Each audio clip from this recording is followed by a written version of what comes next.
Hello brothers and sisters. तो कैसे हैं आप लोग? आई होप कि आप लोग सभी अच्छे होंगे, अपने घरों में होंगे, सुरक्षित होंगे और पढ़ाई कर रहे होंगे।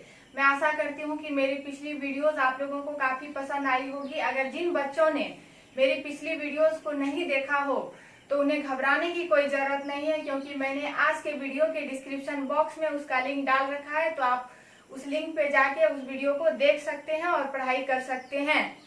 तो आपका आपके खूबसूरत से चैनल यानी कि हल्ला बोल केमिस्ट्री क्लासेस में बहुत बहुत बहुत स्वागत है। मैं हूं अंशु। तो चलिए एक नए एनर्जी और एक नए ऊर्जा के साथ स्टार्ट करते हैं आज का अपना नया टॉपिक, जिसमें हम पढ़ने वाले हैं मेंडलीव्स पीरियोडिक टेबल यानी कि मेंडलीव की आवर्त सारणी, जो कि काफी इंटरेस्टिंग टॉपिक है, काफी सिंपल है, काफी इजी है और आप लोगों को काफी मजा आने वाला है। तो चलिए आप लोग अपने अगल बगल के डिस्ट्रैक्शन को बंद कर दीजिए और मेरे साथ पढ़ाई के लिए प्रिपेयर हो जाइए। ये पीरियोडिक क्लासिफिकेशन ऑफ एलिमेंट्स का वीडियो लेक्चर नंबर 3 होगा। तो चलिए देखते हैं हम ये टॉपिक क्या है।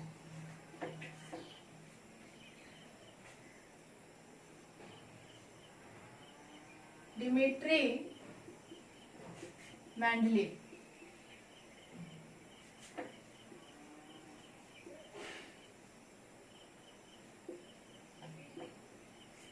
Dmitry Mendeleev periodic law.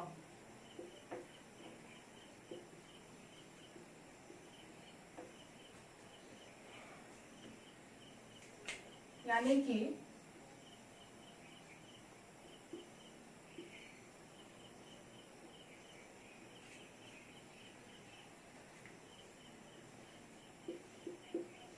Mendeleev आवर्तनी।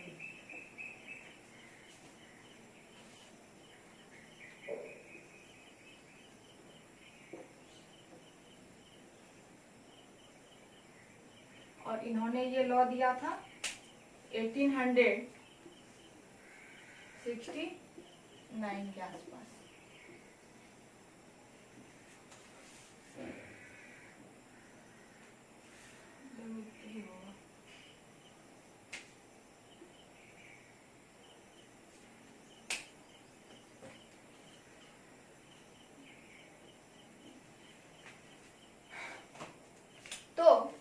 Newlands law of octaves का जब फेल्योर आ रहा था तो इसी बीच डिमिट्री मेंडलीव नामक साइंटिस्ट अपने पीरियोडिक टेबल पर काम कर रहे थे। ये बहुत बहुत बहुत बहुत फेमस हुए, क्योंकि इन्होंने अपने इंटरव्यूज और अपने स्टोरी में ये बताई थी कि एक रात जब वो सो रहे थे तो उन्हें सपने में आया था कि एलिमेंट को एक पीरियोडिक टेबल में इस प्रकार से अरेंज कर दो कि उसकी प्रॉपर्टीज सेम हो जाएगी।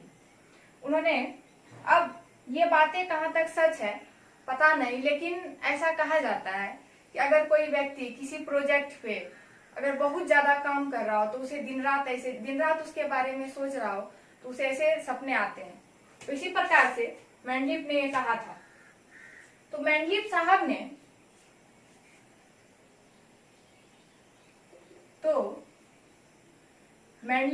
ने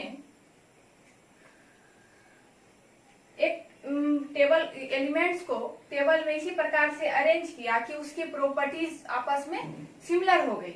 अब उनका अचीवमेंट क्या था कि उन्होंने ऑल नॉन 63 एलिमेंट्स, यानी कि ही क्लासिफाइड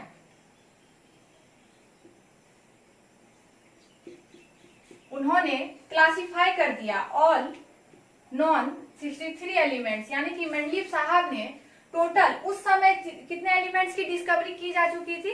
टोटल 63 एलिमेंट्स की, यानी कि मेंडलीव साहब ने टोटल 63 नॉन एलिमेंट्स को अपने टेबल में क्लासिफाई कर दिया, यानी कि वर्गीकृत कर दिया, जो कि उससे पहले आज तक किसी साइंटिस्ट ने नहीं किया था। और ये मेंडलीव साहब का बहुत बड़ा अचीवमेंट था, बहुत बड़ा जिसे कह सकते हैं आप लोग। तो ये एक पॉइंट हो गया, ही क्लासिफाई ऑल नोन 63 एलिमेंट्स। और उनका लॉजिक क्या था? अब हम लॉजिक की बात करते हैं कि मेंडलीव साहब का लॉजिक क्या था इस एलिमेंट्स को क्लासिफाई करने के पीछे। जो लॉजिक था वो न्यूलैंड साहब की ही तरह सेम था, यानी कि ही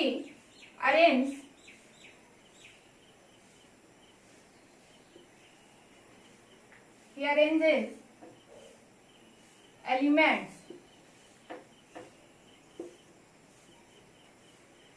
on their increasing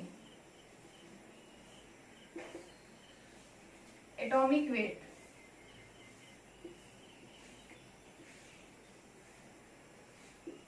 यानी कि न्यूलैंड साहब की तरह मेंडलीफ ने भी एलिमेंट्स को उनके बढ़ते हुए एटॉमिक वेट के आधार पे अरेंज किया, या कहने का मतलब हिंदी में इसे कहें तो उन्होंने भी न्यूलैंड साहब की तरह एलिमेंट्स यानी कि तत्व को उसके बढ़ते हुए परमाणु भार के क्रम में अरेंज किया और आफ्टर फिक्स्ड इंटरवल।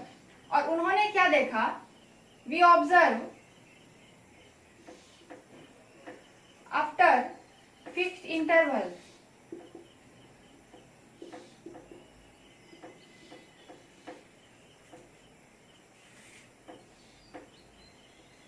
elements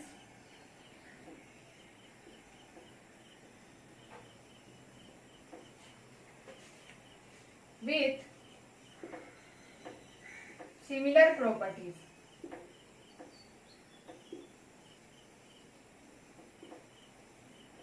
यानी कि उन्होंने क्या ऑब्जर्व करी, आफ्टर फिक्स इंटरवल, जो कि ये खुद डिसाइड करेंगे, एलिमेंट्स विद सिमिलर प्रॉपर्टीज, यानी कि एक निश्चित अंतराल के बाद एलिमेंट की प्रॉपर्टीज क्या हो गई, सिमिलर हो गई। जब उन्होंने एलिमेंट्स को उसके बढ़ते हुए एटॉमिक वेट के क्रम में एक टेबल में इस प्रकार से अरेंज किया कि एक निश्चित अंतराल के बाद एलिमेंट की कुछ प्रॉपर्टीज वो क्या थी, वो सिमिलर हो गई, यानी कि आफ्टर फिक्स्ड इंटरवल। लेकिन उन्होंने ये बात नहीं कही कि आठवां एलिमेंट जो होगा उसके प्रथम एलिमेंट के समान गुण वाला हो जाएगा, जो कि न्यूलैंड साहब ने कहा था। उन्होंने ये बात नहीं की, हालांकि उनका लॉजिक भी न्यूलैंड साहब की तरह सेम था, बट उन्होंने ये बात नहीं की। और उन्होंने क्या कहा कि fixed interval elements with similar properties, हम लोग क्या ऑब्जर्व करेंगे, एक निश्चित अंतराल के बाद एलिमेंट्स की जो कुछ प्रॉपर्टीज होंगी वो क्या हो जाएंगी, सिमिलर हो जाएंगी। और वो फिक्स्ड इंटरवल ये खुद मेंडलीफ साहब ही डिसाइड करेंगे। तो चलिए अब हम इसके स्टेटमेंट के बारे में पढ़ते हैं। ये तो हम जान गए कि उनका लॉजिक क्या था। तो 1869 के करीब उन्होंने इस चीज को क्लासिफाई किया।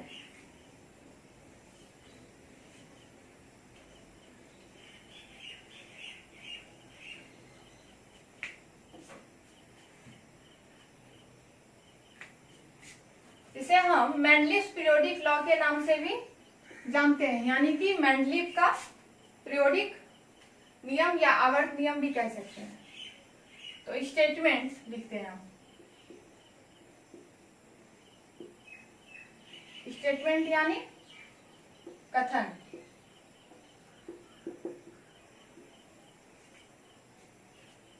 The physical and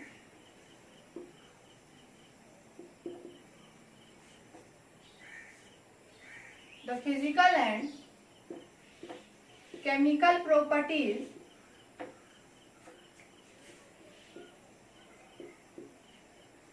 of an element is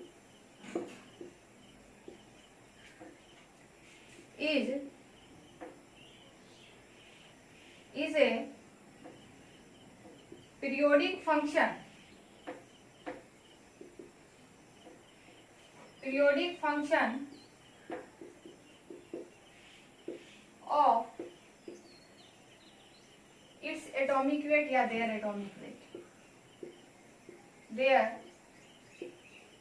atomic mass।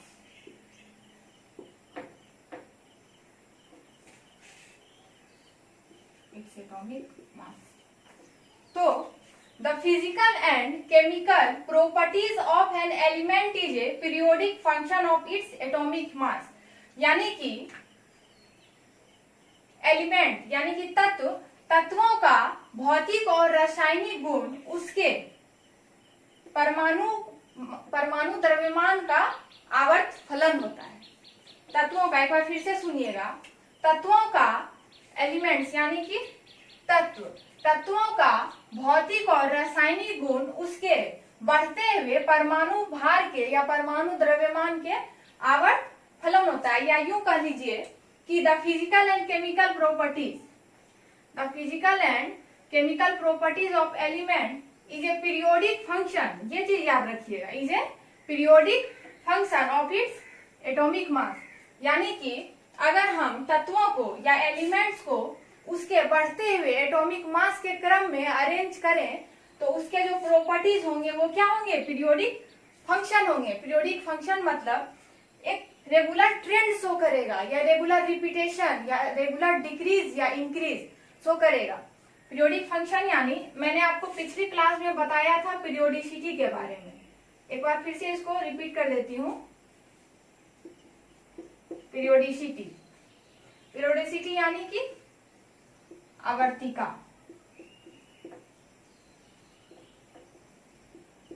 यानी कि पीरियोडिसिटी का मतलब होता है आवर्तिका। तो हम पीरियोडिसिटी को कैसे डिफाइन करेंगे, एट फिक्स्ड इंटरवल, यानी कि एक निश्चित अंतराल के बाद जब किसी एलिमेंट की प्रॉपर्टीज या तो सेम हो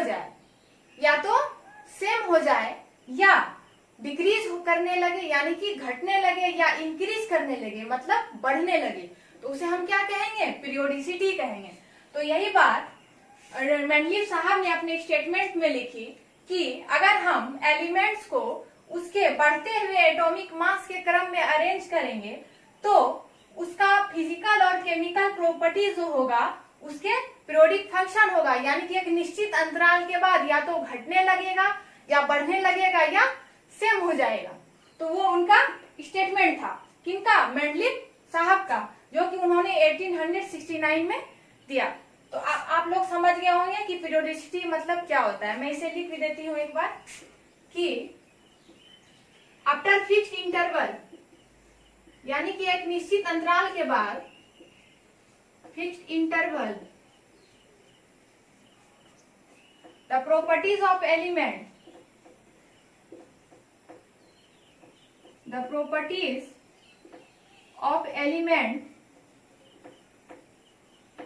या तो क्या हो जाए, सेम हो जाए, या क्या हो जाए, इंक्रीज करने लगे, इंक्रीज का ये सिंबल है, या क्या हो जाए, डिक्रीज करने लगे, ये डिक्रीज, इंक्रीज यानी ऊपर, डिक्रीज मतलब नीचे। तो या तो इंक्रीज करने लगे या डिक्रीज करने लगे या सेम हो जाए आफ्टर फिक्स्ड इंटरवल, तो उसे हम क्या कहेंगे, पीरियोडिसिटी कहेंगे। तो चलिए अब हम जानेंगे कि आखिर उनका टेबल दिखता कैसा था। किनका टेबल, मेंडलीव साहब का टेबल।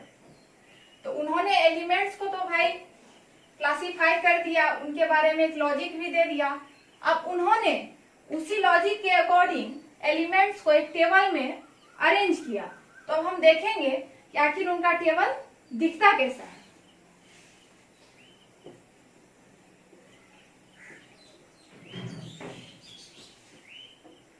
Mendeleev's periodic table.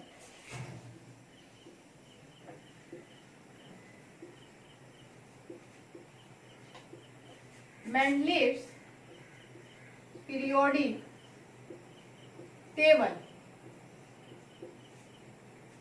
यानी कि मेंडलीव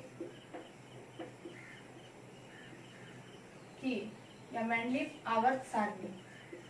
हालांकि उनका जो ये टेबल था उन्होंने वो सिस्टमेटिक नहीं था। अभी जो हम लोग टेबल पढ़ रहे हैं वो काफी ज्यादा मॉडर्नाइज है, काफी सिस्टमेटिक है, काफी ज्यादा एडिक्टेड है। लेकिन उन्होंने जो टेबल बनाया था वो काफी उन्होंने डिफरेंट लैंग्वेज यूज किए थे, उसमें काफी डिफरेंट सिंबल्स यूज किए थे, जो कि समझना हम लोगों के लिए क्या था, काफी डिफिकल्ट था। तो इसी चीज को एक सिस्टमेटिक ढंग से, एक आसान तरीके से बनाने के लिए धीरे धीरे क्या किया गया, इसमें बहुत सारा एडिट किया गया, इसको काफी ज्यादा सिस्टमेटिक बनाने के लिए। तो मेंडलीव आवर्त सारणी, पीरियोडिक टेबल यानी आवर्त सारणी। तो चलिए अब हम इसी प्रकार से देखेंगे कि आखिर मेंडलीव का आवर्त सारणी दिखता कैसा है। चलिए भाई साहब, ये हमारा मेंडलीव का पीरियोडिक टेबल तैयार हो गया।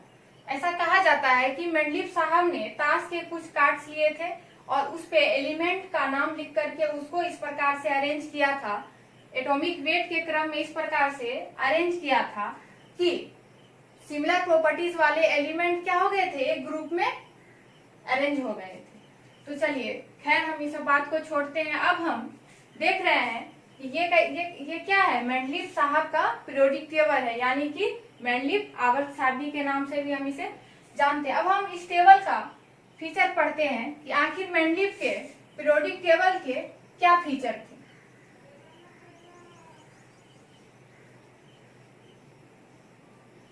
फीचर यानी खासियत, विशेषताएं, जिसको हम विशेषता भी कहते हैं। फीचर या विशेषता।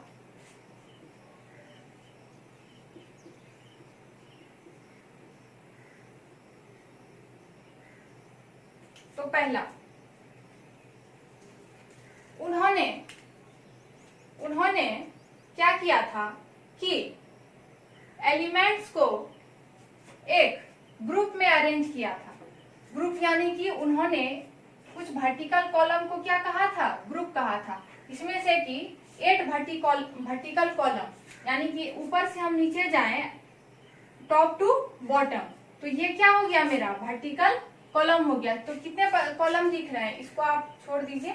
यहाँ से हम काउंट करते हैं जहां से हम एलिमेंट को अरेंज किए। 1 2 3 4 5 6 7 8, यानी कि टोटल कितने वर्टिकल कॉलम रखे थे उन्होंने, टोटल 8 वर्टिकल कॉलम। तो उन्होंने टेबल में 8 वर्टिकल कॉलम बनाया था। वर्टिकल कॉलम यानी उदग्र स्तंभ, हिंदी मीडियम वाले बच्चे याद रखेंगे, उदग्र स्तंभ। तो उन्होंने वर्टिकल कॉलम को क्या कहा था, ग्रुप कहा था। क्या कहा था, ग्रुप कहा था। तो उन्होंने अपने टेबल में 8 वर्टिकल कॉलम बनाया था, जिसे उन्होंने ग्रुप का नाम दिया था। कितने हो गए वर्टिकल कॉलम, 8। तो टोटल ग्रुप की संख्या क्या हो गई थी, 8। अब उन्होंने ग्रुप को भी फर्दर डिवाइड किया था, जिसे हम सब ग्रुप के नाम से जानते हैं। उन्होंने ग्रुप को भी डिवाइड किया था सब ग्रुप में, यानी कि सब ग्रुप ए और सब ग्रुप बी। उन्होंने ग्रुप को डिवाइड किया था सब ग्रुप में, जिसे हम क्या कहते हैं, सब ग्रुप ए और सब ग्रुप बी। यानी कि उन्होंने 1 से लेकर के 7 इसको सब ग्रुप ए में रखा,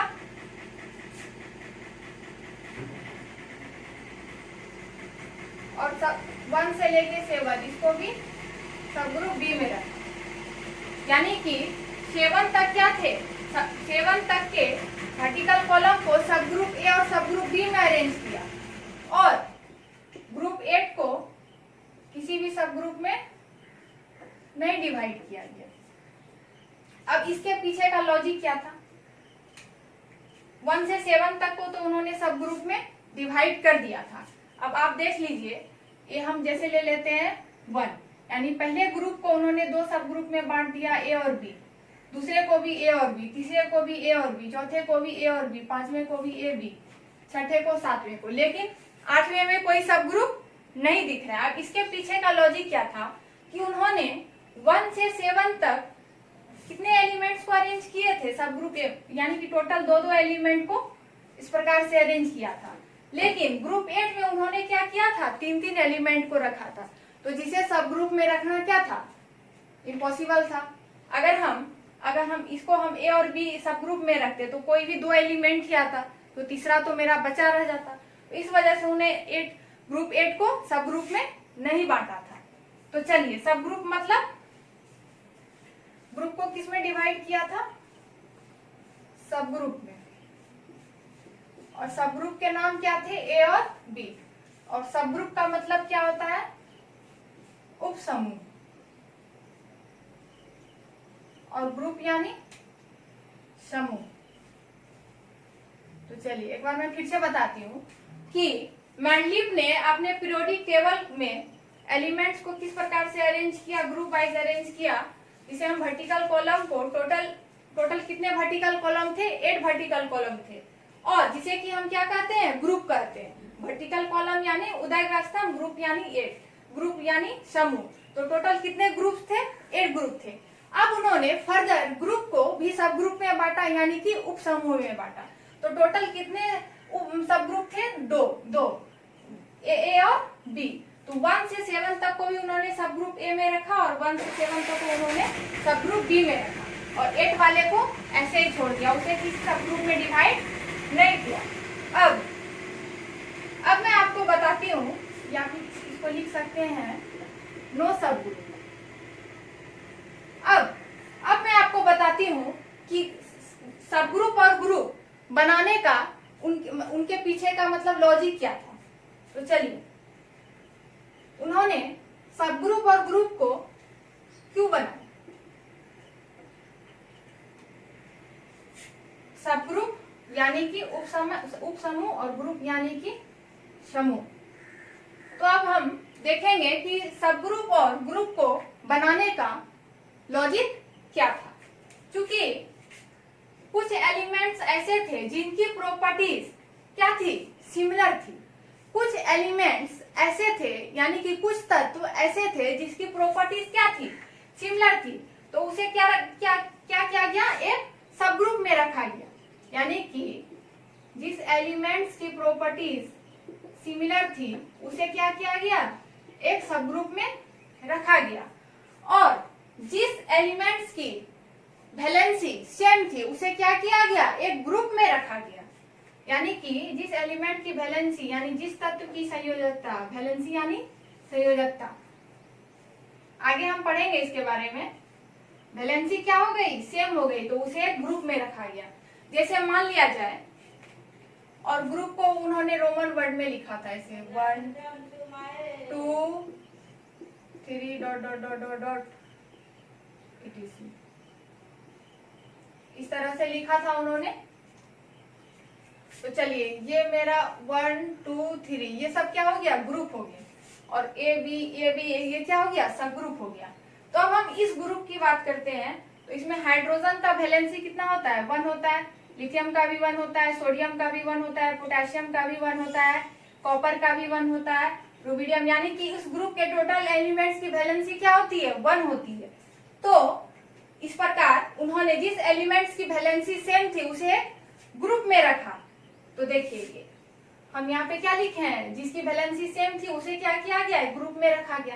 अब सब ग्रुप में रखने का क्या लॉजिक था कि अब ग्रुप के अंदर क्या आया? सब ग्रुप आया। अब सब ग्रुप में हम देखते हैं, जैसे मान लिया पोटासियम भी है और कॉपर भी है, ठीक है। तो पोटासियम और कॉपर की प्रॉपर्टीज जो थी, यानी कुछ प्रॉपर्टीज जो थी वो क्या थी? आपस में सिमिलर थी, इसीलिए उसे एक ग्रुप के अंदर सब ग्रुप में डिवाइड किया गया या रखा गया। तो चलिए देखते हैं, जैसे कि कॉपर क्या है? मेटल है। पोटासियम क्या है? ये भी मेटल है। और दोनों की वैलेंसी भी क्या है? सेम है। तो इन्हें क्या किया गया? एक सब ग्रुप में रखा गया। तो चलिए, अब हम समझ गए कि ग्रुप और सब ग्रुप में रखने का मतलब उनका क्या लॉजिक था। तो चलिए, आई होप कि आप लोगों ने इसे नोट कर लिया होगा। मैं इसे मिटाती हूँ। तो ये थी उनकी कुछ विशेषताएं।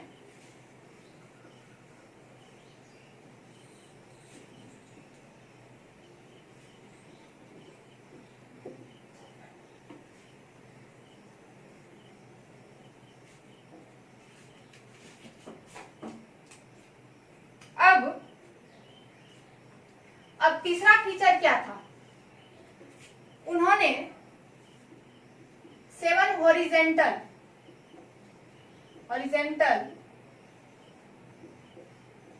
रो को क्या कहा? पीरियड कहा। हॉरिजेंटल रोज यानी क्षैतिज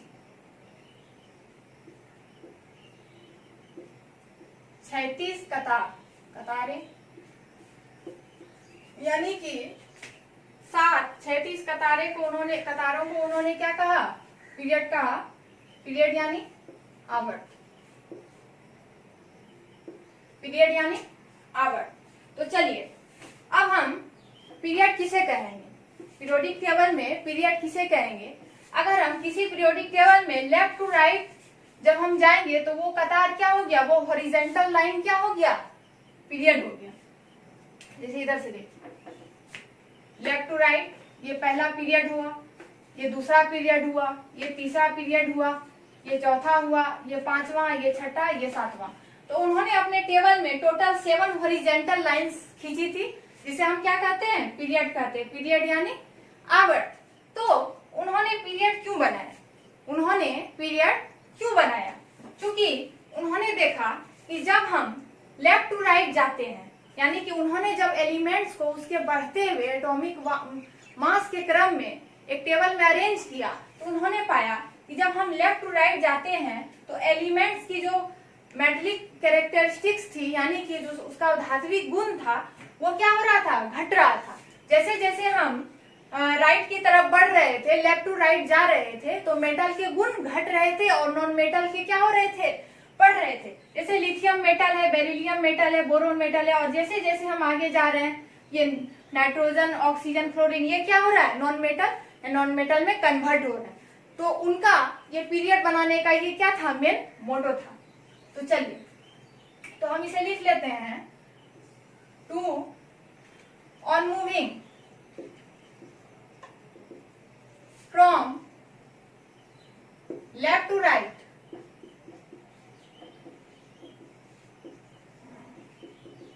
इन ए पीरियड, मेटल यानी धातु। तो मेटल से नॉन मेटल की कैरेक्टरिस्टिक्स क्या हो रही थी? वो बढ़ रही थी। मेटल यानी धातु, धातु और नॉन मेटल यानी अधातु। तो ये क्या हो रही थी? बढ़ रही थी, इंक्रीज कर रही थी।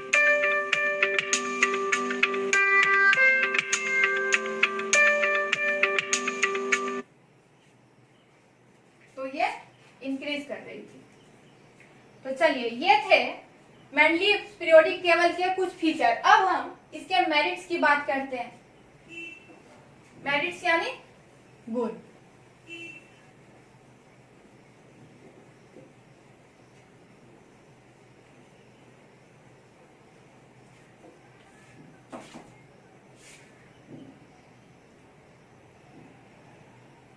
कितना शानदार टेबल था ना ये। आज से पहले ऐसा टेबल किसी भी साइंटिस्ट ने नहीं बनाया था। तो बहुत ही मजेदार टेबल था, आप लोगों को दिख ही रहा होगा। तो चलिए हम मेरिट्स की बात करते हैं। मेरिट्स यानी गुण।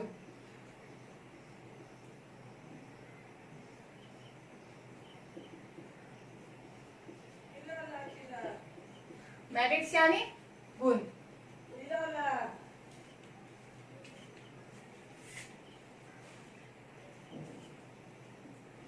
पहला क्या था? Grouping of elements. Grouping of elements,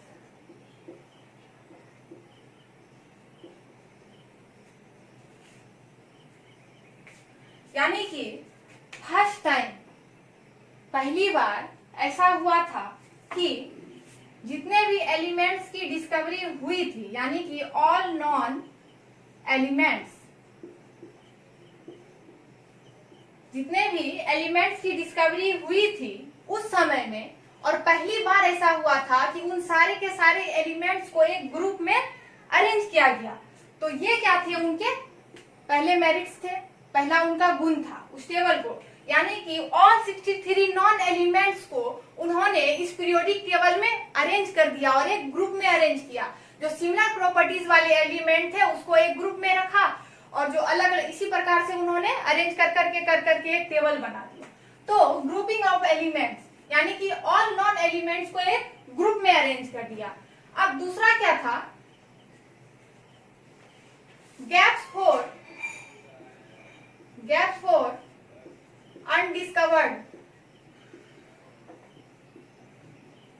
undiscovered element,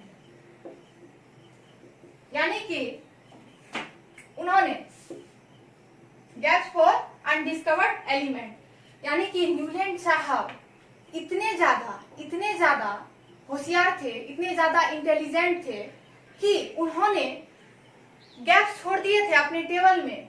किस एलिमेंट के लिए, जो कि फर्दर यानी कि भविष्य में जिनकी डिस्कवरी की जानी थी। उन्हें पता था कि आगे चल करके ह्यूमन काइंड इतना तेज होगा, इतना इंटेलिजेंट होगा कि वो भविष्य में कुछ ऐसे एलिमेंट्स की डिस्कवरी करेगा जो कि अभी तक उनकी डिस्कवरी नहीं हुई थी। तो उन्होंने उस एलिमेंट्स के लिए अपने पीरियोडिक टेबल में गैप्स छोड़ रखे थे। तो कितने इंटेलिजेंट थे मेंडलीव साहब, डिड यू अंडरस्टैंड? आप समझ रहे हैं? तो चलिए, वो गैप्स कहाँ थे भाई साहब? पहला गैप्स हम यहाँ देख रहे हैं, ये गैप्स है, ये भी गैप्स है और ये भी गैप्स है। ये आपको 3 गैप्स दिख रहे होंगे, और भी गैप्स थे। तो चलिए, ये क्या थे? ये कुछ गैप्स थे, उन्होंने छोड़ रखे थे। अब उनके पीछे का लॉजिक क्या था कि उन्होंने गैप्स को इसी जगह पे क्यों छोड़ा? ये भी तो बात है। आखिर गैप्स यहीं क्यों रखे गए, यहाँ क्यों नहीं रखे गए, यहाँ क्यों नहीं रखे गए, यहाँ क्यों नहीं रखे? उन्हें कैसे पता चला कि भविष्य में जो भी एलिमेंट्स की डिस्कवरी की जानी है वो यहीं पे आकर के अरेंज होगा, वो यहीं रखा जाएगा? उन्हें कैसे पता चला? तो चलिए अब हम देखेंगे। और दूसरा क्या था, तीसरा, तो अब मैं बताती हूं जब उन्होंने अपने टेबल को किस प्रकार अरेंज किया था। इंक्रीजिंग एटॉमिक वेट, यानी कि एलिमेंट के बढ़ते हुए परमाणु द्रव्यमान के आधार पे उन्होंने टेबल को अरेंज किया था। जब वो अरेंज कर रहे थे तो लिथियम से ज्यादा एटॉमिक वेट किसका था? बेरिलियम का, इसी प्रकार बोरोन का, फिर कार्बन, फिर nitrogen, oxygen, chlorine, sodium, magnesium, aluminium, silicon, phosphorus dot etc। तो इसी प्रकार से एलिमेंट के एटॉमिक वेट क्या हो रहे थे? बढ़ रहे थे। जब कैल्शियम के पास वो पहुंचते हैं, यानी कि जब वो यहाँ पहुंचे जिंक, तो उन्होंने देखा कि ये दोनों के बीच, यानी कि जिंक और आर्सेनिक, ये दोनों के बीच जो एटॉमिक मास का जो डिफरेंस था वो बहुत एक बिग डिफरेंस, यानी एक बहुत बड़ा डिफरेंस आ रहा था। अगर हम मान लिया जाए कि यहाँ पे 40 है, ठीक है, तो यहाँ पे 100 आ रहा है। यहाँ अगर इस एलिमेंट का एटॉमिक वेट अगर सपोज कीजिए कि इसका 40 है और इसका क्या है 100 है, तो वो सोच रहे थे कि ये तो बहुत बड़ा डिफरेंस है भाई, इससे बड़ा डिफरेंस तो अभी तक किसी एलिमेंट के बीच नहीं आया था। तो वो समझ गए इसके बीच जरूर कोई ना कोई ऐसा एलिमेंट है जो कि अभी तक जिसकी डिस्कवरी नहीं की जा चुकी है। तो इसीलिए उन्होंने क्या कर दिया? गैप्स छोड़ दिया। Did you understand? तो गैप्स छोड़ने के पीछे का जो उनका मोटो था वो यही था। अब हम बात करते हैं कि उन्होंने अब उस एलिमेंट की, किस एलिमेंट की, यानी अनडिस्कवर्ड एलिमेंट की, जिसकी की खोज अभी तक नहीं हुई थी, उस एलिमेंट की प्रॉपर्टीज भी प्रिडिक्ट कर दी। पहले तो उन्होंने गैप छोड़ दिए और उन्होंने जो भविष्य में जिस एलिमेंट की डिस्कवरी की जानी थी उसके लिए उन्होंने उसकी प्रॉपर्टीज को भी क्या कर दिया? प्रिडिक्ट कर दिया, यानी बता दिया कि आखिर इसकी जो एलिमेंट्स आएंगे उसकी प्रॉपर्टीज कैसी होगी। तो चलिए, he predict properties for undiscovered element।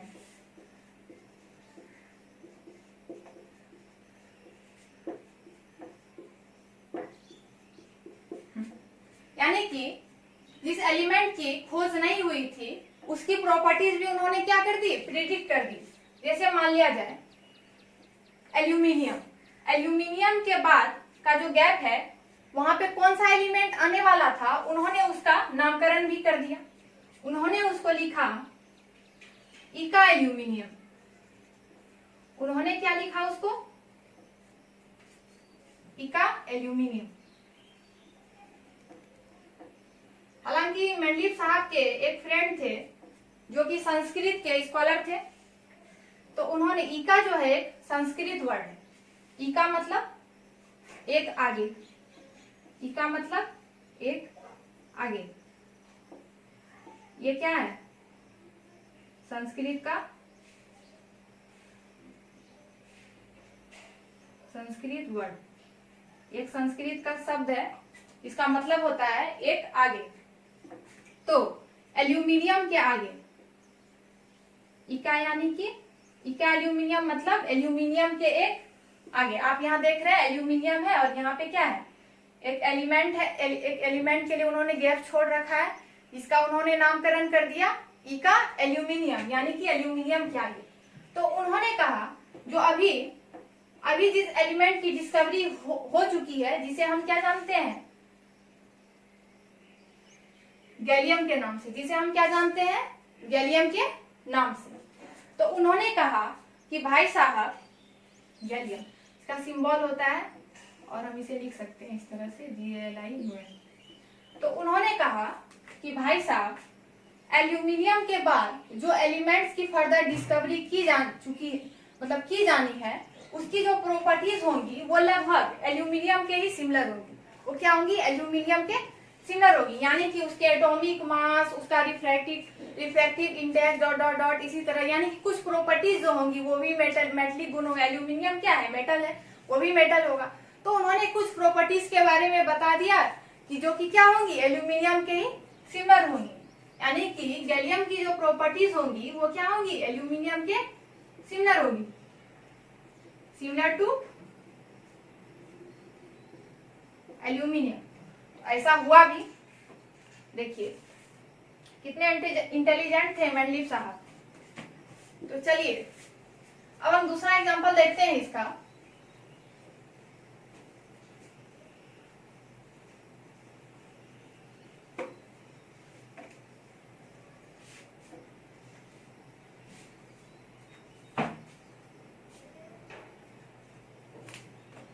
अब हम सिलिकॉन की बात करें। ये क्या है? सिलिकॉन, जो कि एक नॉन मेटल है।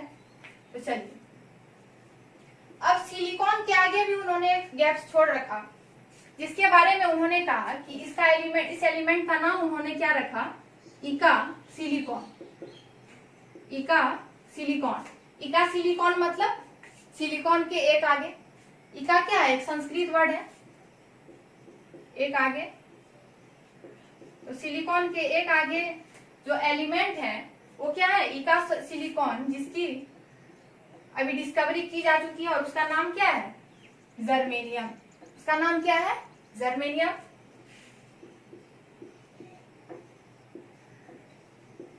तो उन्होंने कहा कि भाई साहब, जो एलिमेंट्स की डिस्कवरी की जानी है, यानी कि सिलिकॉन के बाद जो इका सिलिकॉन आएगा, उसकी जो प्रॉपर्टीज होगी वो क्या होगी? सिलिकॉन के सिमिलर होगी, यानी कि उसका मास, उसका रिफ्रैक्टिव इंडेक्स, कंडक्टिविटी, उसका जो नॉन मेटलिक कैरेक्टर होगा, वो सब किसके सिमिलर होगा?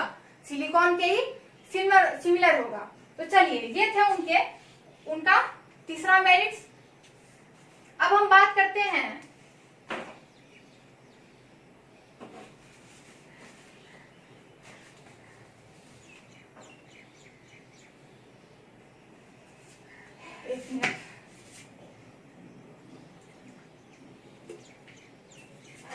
तो इस तरह से हमने उनके कुछ मेरिट्स के बारे में पढ़े, जो कि आ गया एक तीसरा मेरिट है।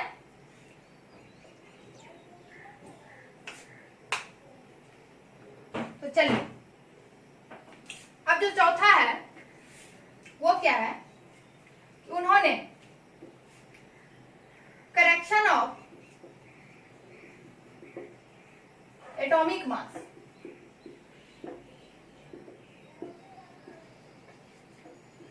उन्होंने कुछ एलिमेंट्स जिनके की एटॉमिक मास इनकरेक्ट थे, कुछ एलिमेंट्स ऐसे थे जिनका की परमाणु द्रव्यमान जो था वो गलत था। बिफोर, यानी कि मैंडली पीरियोडिक टेबल के इन्वेंशन के पहले कुछ ऐसे एलिमेंट्स थे जिसकी की परमाणु द्रव्यमान क्या थी? गलत थी। लेकिन जब उन्होंने ये टेबल बनाया तो उस चीज को एनालाइज किया और अपने टेबल में उस चीज को क्लियर कर दिया कि नहीं भाई ये चीज जो था पहले जो आज तक हम लोग मानते आ रहे थे वो चीज गलत था, लेकिन अब जो हम कहेंगे वो सही होगा। तो जो जैसे फॉर एग्जांपल देख लीजिए, देखिए यहाँ पे क्या है, एयू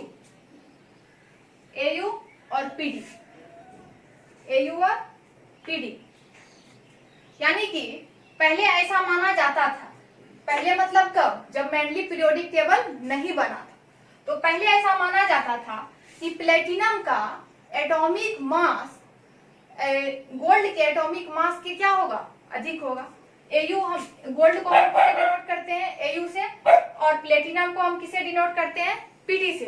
तो पहले ऐसा माना जाता था कि प्लेटिनम का एटॉमिक मास गोल्ड के एटॉमिक मास से अधिक होता है, लेकिन जब उन्होंने ये पीरियोडिक टेबल बनाई तो इसमें यह बात स्पष्ट हो गया कि गोल्ड का एटॉमिक मास प्लेटिनम के एटॉमिक मास से अधिक होता है। तो इस प्रकार से उन्होंने इस चीज को अरेंज भी किया। तो गोल्ड का जो एटॉमिक मास होगा वो प्लेटिनम के एटॉमिक मास से, यानी प्लेटिनम के परमाणु द्रव्यमान से क्या होगा, अधिक होगा। इस चीज को उन्होंने एनालाइज किया, क्लियर किया अपने टेबल में। तो चलिए, ये था एटॉमिक वेट, यानी कि परमाणु द्रव्यमान। तो ये थे मेंडलीव साहब के कुछ मेरिट्स।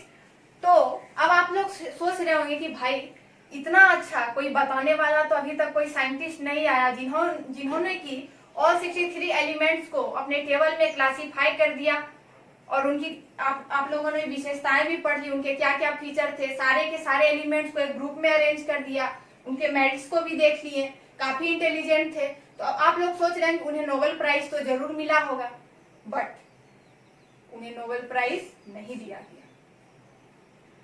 लगा ना, आप लोगों को लगा? तो चलिए, इसी प्रकार से मेंडलीव इतने इंटेलिजेंट होने के बावजूद भी उन्हें नोबेल प्राइज नहीं मिल पाया। तो चलिए, उन नोबेल प्राइज नहीं मिलने के पीछे का क्या कारण था, अब हम देख लेते हैं। हम बात करते हैं उनके डिमेरिट्स की, हम बात करते हैं मेंडलीव पीरियोडिक टेबल के कुछ डिमेरिट्स जिसके वजह से उन्हें नोबेल प्राइज नहीं मिल पाया।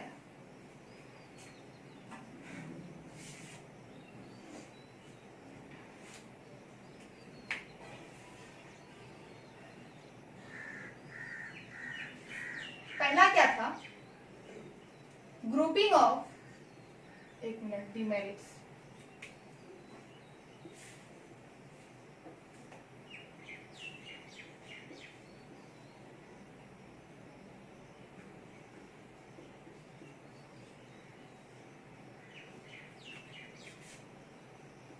डिमेरिट्स यानी अवगुण या दोष, कुछ भी कह लो। डिमेरिट्स यानी अवगुण या दोष। तो उन्होंने क्या किया, ग्रुपिंग ऑफ डिसिमिलर एलिमेंट्स।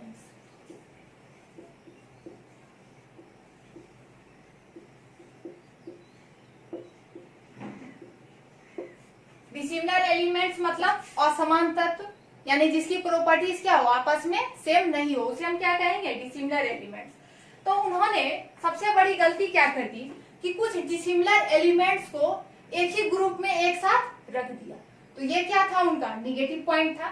तो चलिए, वो कौन कौन से एलिमेंट्स थे भाई जिनकी उन्होंने ग्रुपिंग एक ही ग्रुप जिनकी उन्होंने ग्रुपिंग कर दी थी, वो भी एक साथ। जैसे for example copper, AU, AG, copper, AU और एजी, यानी कॉपर, सिल्वर और गोल्ड। गोल्ड को उन्होंने किसके साथ रख दिया, सोडियम, पोटासियम और एक मिनट, लिथियम, सोडियम और पोटासियम। यानी कि कॉपर को उन्होंने किसके साथ रखा, पोटासियम के साथ, और कुछ भी ले लो आप। तो उन्होंने क्या किया कि कॉपर, सिल्वर और गोल्ड को किसके साथ रख दिया, लिथियम, सोडियम और पोटासियम। जो कि क्या था, इनकरेक्ट था। अब आप कहिएगा कि लिथियम, लिथियम क्या है, सॉफ्ट मेटल है, लेकिन कॉपर, कॉपर क्या है, हार्ड मेटल है। कॉपर क्या है, सॉरी, लिथियम या सोडियम इतना सॉफ्ट होता है कि इसको हम नाइफ से कट कर सकते हैं, लेकिन कॉपर को हम नाइफ से कट नहीं कर सकते हैं। तो उन्होंने वैलेंसी के आधार पर इसे क्या कर दिया, एक ही ग्रुप में अरेंज कर दिया गया। तो कॉपर, सिल्वर और गोल्ड ये दोनों, ये तीनों, इन तीनों से काफी क्या थे, डिसिमिलर थे, उनके प्रॉपर्टीज के आधार पर डिसिमिलर थे। तो चलिए, उन्होंने डिसिमिलर एलिमेंट्स को एक ग्रुप में एक साथ रख दिया। ये उनका पहला डिमेरिट था। और पहला देखिए, अब दूसरा देखिए, ग्रुपिंग।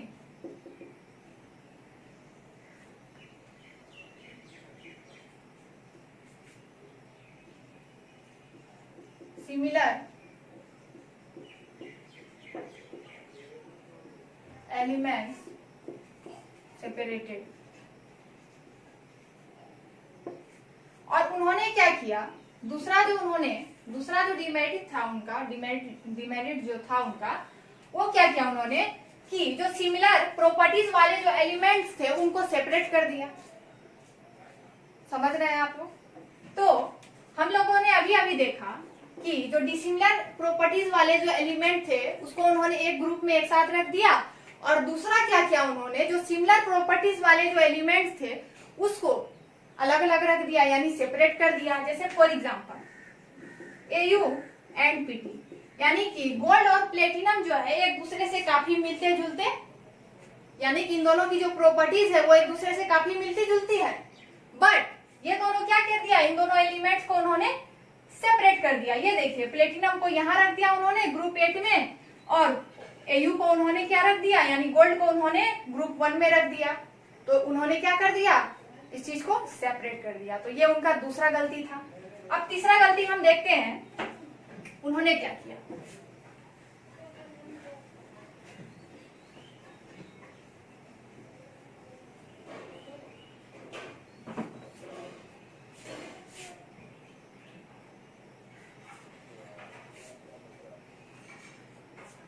एक मिनट रुकिए।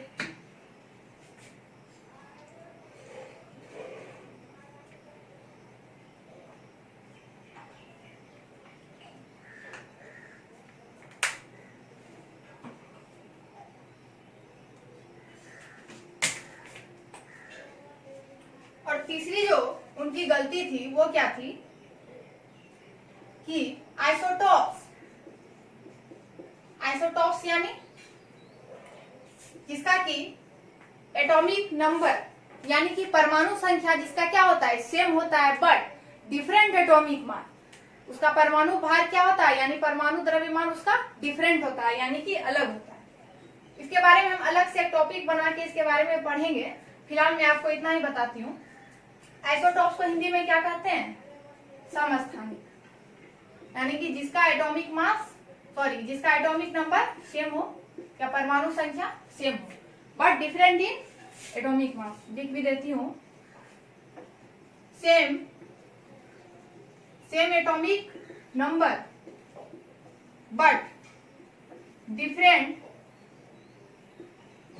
Atomic mass.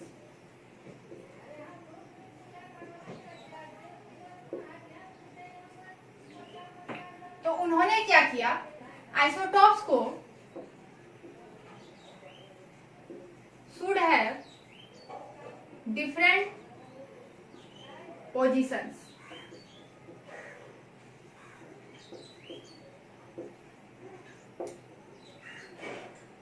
Isotope should have different position, यानी कि उन्होंने, सबसे पहले हम बात करें कि मैंडलिफ ने अपने पीरियोडिक टेबल में एलिमेंट्स को किस प्रकार से अरेंज किया था, उसके बढ़ते हुए एटॉमिक वेट के अकॉर्डिंग, यानी कि उसके बढ़ते हुए परमाणु द्रव्यमान के आधार पे। तो अब बात आती है कि भाई साहब, अगर उन्होंने टेबल को अपने यानी एलिमेंट को बढ़ते हुए परमाणु भार के क्रम में सजाया था, तो उनके टेबल में, उनके पीरियोडिक टेबल में आइसोटॉप्स के लिए भी जगह होनी चाहिए थी। You do understand? जैसे देख लीजिए, फॉर एग्जांपल हम हाइड्रोजन के आइसोटॉप्स की बात करें तो हाइड्रोजन का एटॉमिक नंबर कितना होता है? 1 होता है, 1। और इसका जो आइसोटॉप्स होते हैं 1 2 3, ये क्या हो गया? Atomic mass. एटॉमिक मास 1 2 3 ये क्या हो गया? हाइड्रोजन। ये हाइड्रोजन के ये तीनों क्या हो गए? एटॉमिक मास हो गया। इसको हम प्रोटियम, यानी कि वैसा हाइड्रोजन जिसका एटॉमिक नंबर 1 हो और बट एटॉमिक मास 1 हो, तो उसको हम क्या कहेंगे? प्रोटियम। और दूसरे वाले को क्या कहेंगे? ड्यूटेरियम। तीसरे वाले को ट्राइटियम। ये क्या है? हाइड्रोजन के आइसोटॉप्स हैं।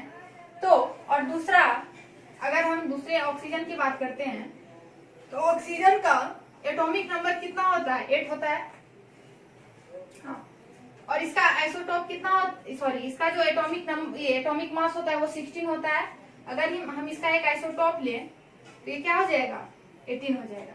यानी कि एटॉमिक नंबर तो सेम रहेगा बट एटॉमिक मास क्या हो जाएगा? डिफरेंट हो जाएगा। इसका 16 और इसका 18। तो अब उस आधार पे, यानी कि मेंडलीव के पीरियोडिक लॉ के आधार पर उनको अपने पीरियोडिक टेबल में आइसोटॉप्स के लिए भी जगह बनानी चाहिए थी, हालांकि उन्होंने नहीं बनाई। अब देखिए, जैसे एग्जांपल हाइड्रोजन इसकी बात करें तो अब इसके बाद कौन सा हाइड्रोजन आना चाहिए? ड्यूटेरियम का स्थान आना चाहिए, यानी यहाँ पे ड्यूटेरियम आना चाहिए, फिर यहाँ पे ट्राइटियम आना चाहिए, जो कि उन्होंने नहीं रखा था। अब दूसरा हम ऑक्सीजन को ले तो ऑक्सीजन का एटॉमिक मास यहाँ पे क्या हो जाएगा? ये एटॉमिक नंबर 8 और यहाँ पे एटॉमिक मास 16। अब इसके बाद जो अगला ऑक्सीजन आएगा उसके लिए यहाँ पे जगह होना चाहिए, इसका एटॉमिक नंबर 8 और एटॉमिक मास क्या होना चाहिए? 18 होना चाहिए। तो ये उनके डिफेक्ट्स थे। ये क्या थे? मेंडलीव साहब के डिफेक्ट्स थे, उन्होंने ऐसा नहीं किया। हम डिफेक्ट्स क्यों कहें? क्योंकि मेंडलीव साहब ने अपने पीरियोडिक टेबल को किसके आधार पर अरेंज किया था? एटॉमिक मास के आधार पे, in increasing of atomic mass. But उन्होंने आइसोटोप्स को अपने पीरियोडिक टेबल में स्थान नहीं दिया। तो ये क्या थे? उनके डिफेक्ट्स नंबर 3 थे। अब हम अगला डिफेक्ट देखते हैं।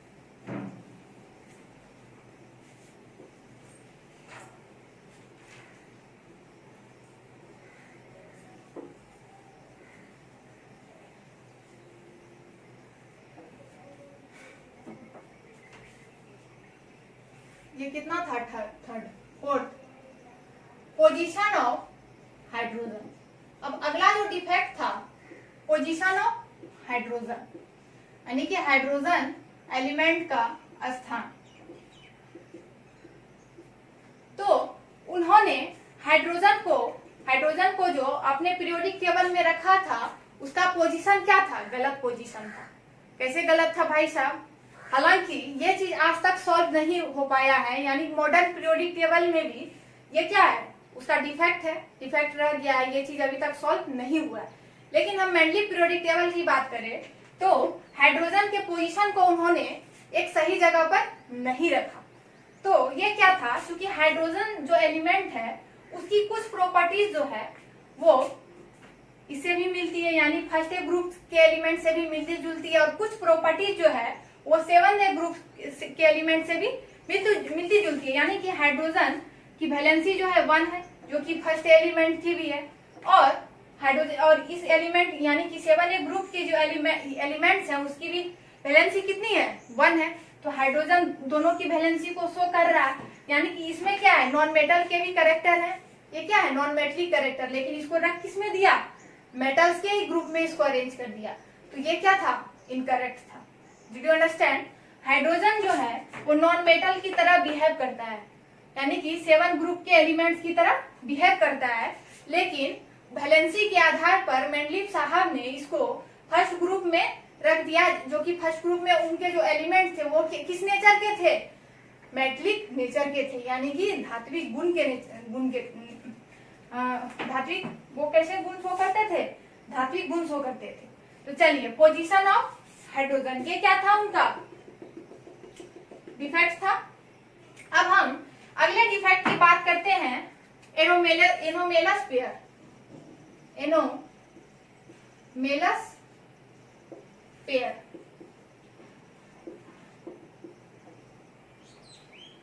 एनोमेलस पेयर का मतलब क्या होता है? एनोमेलस यानी अपने ही रूल को फॉलो नहीं करना। एनोमेलस यानी अपने रूल को फॉलो नहीं करना। यानी कि मेंडलीव साहब ने जो पीरियोडिक लॉ दिया, जो पीरियोडिक नियम दिया, जो आवर्त नियम दिया, उसी आवर्त नियम के अकॉर्डिंग उन्होंने उस चीज को फॉलो नहीं किया। तो ये उनका अगला डिफेक्ट था। तो चलिए फॉर एग्जाम्पल एनोमेलस पेयर यानी कि अपने ही बनाए रूल को नोट कर सकते हैं आप लोग, अपने ही बनाए रूल को फॉलो नहीं करना,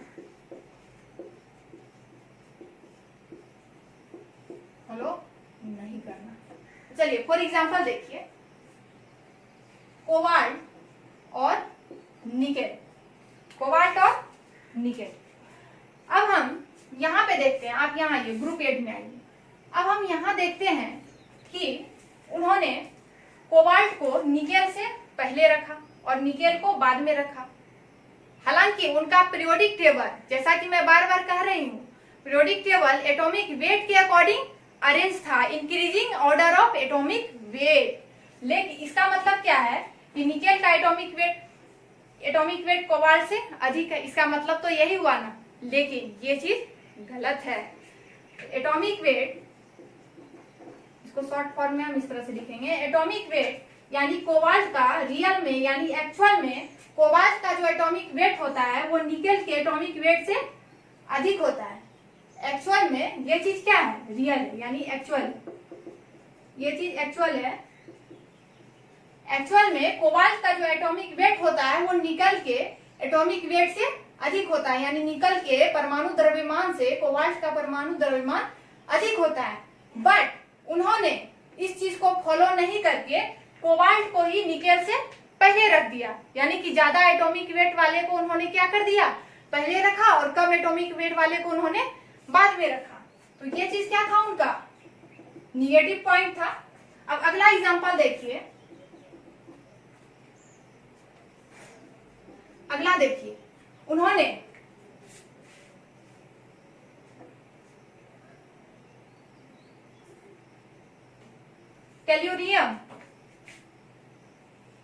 टेल्यूरियम और आयोडीन की बात करें तो टेल्यूरियम का जो एटॉमिक मास होता है वो आयोडीन के एटॉमिक मास से अधिक होता है।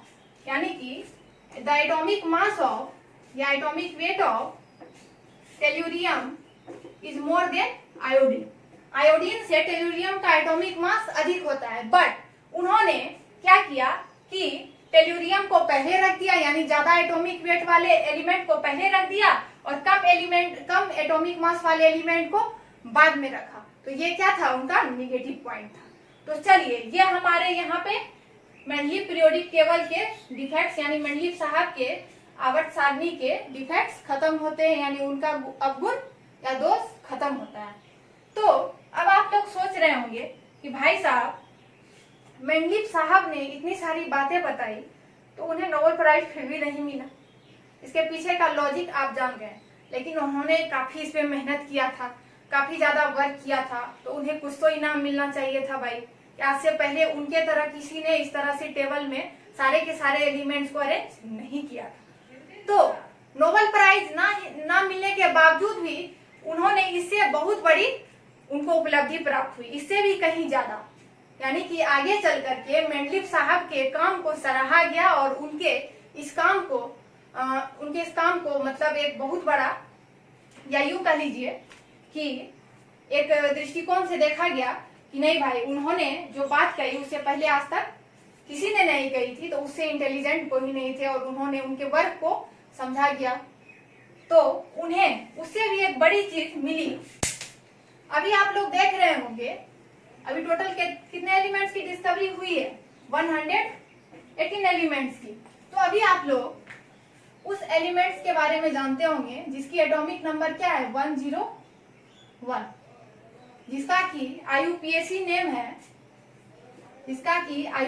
नेम है, ये एटॉमिक नंबर हो गया, यानी परमाणु संख्या। इसका कि IUPAC नेम है नील यूनियम। तो इस एलिमेंट का नाम मेंडलीव साहब के नाम से रखा गया। तो ये थी ना बहुत बड़ी उपलब्धि उनके लिए।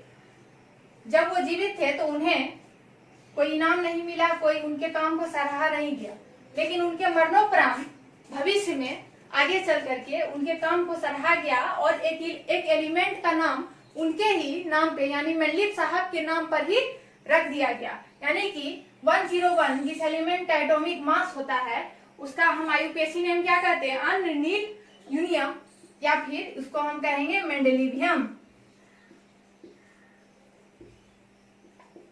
मेंडेलिवियम तो ये क्या थी उनके लिए बहुत बड़ी उपलब्धि थी। तो चलिए भाई साहब, आज का लेक्चर हमारा यहीं पे खत्म होता है। आई होप कि आपको मेरी वीडियोस अच्छी लगी हो। अगर अच्छी लगी हो तो अच्छी बात है। अगर आपको कहीं दिक्कत हो, समझने में कहीं दिक्कत हुई हो, कोई परेशानी हुई हो, तो आप मुझे कमेंट करके जरूर बताएं, जरूर बताएं। मैं कोशिश करूंगी कि अगले वीडियो में और भी अच्छे तरीके से आपको कन्विंस करूँ, अच्छे तरीके से समझा पाऊं। तो चलिए अगले वीडियो में हम पढ़ेंगे, अगले क्लास में हम लोग पढ़ेंगे मॉडर्न पीरियोडिक टेबल के बारे में। मॉडर्न पीरियोडिक टेबल यानी आधुनिक आवर्त सारणी, इसका की शॉर्ट फॉर्म है एमपीटी, जिसे कि आज के डेट में हम लोग फॉलो कर रहे हैं। किसको फॉलो कर रहे हैं? मॉडर्न पीरियोडिक टेबल को। तो चलिए तब तक आप लोग अच्छे से पढ़िए, अपने घरों में रहिए, सुरक्षित रहिए, and thanks for watching and all the very best.